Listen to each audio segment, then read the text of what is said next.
quotes Jesus in the Sermon on the Mount where he says, I say to you, heaven and earth shall pass away before one jot or one tittle will pass from this law.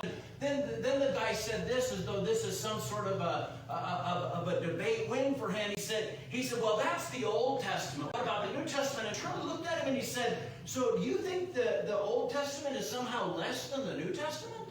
And the guy said, well, yeah, because Jesus is the fulfillment of all the Old Testament. He goes, yeah, it is true that Jesus is the fulfillment of all the Old Testament, but it doesn't invalidate the Old Testament. And then he quotes Jesus in the Sermon on the Mount where he says, I say to you, heaven and earth shall pass away before one jot or one tittle will pass from this law. This Old Testament, he said, I didn't come to destroy the law. I came to fulfill the law. And so you have within the Old Testament this.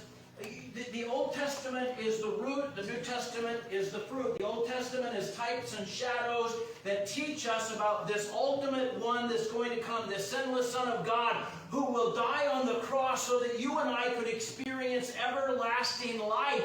And it's all cohesive. And so when I talk about the Old Testament, one of the ways that I name it, I will sometimes say the Older Testament and the Newer Testament, because I don't want you to think that somehow just because it's Old Testament it's archaic. Somehow because it's Old Testament it doesn't matter to us, because it does matter to us. There's so much teaching that's there, so much biography in the Old Testament is theology lived out in biography, and it's powerful and profound.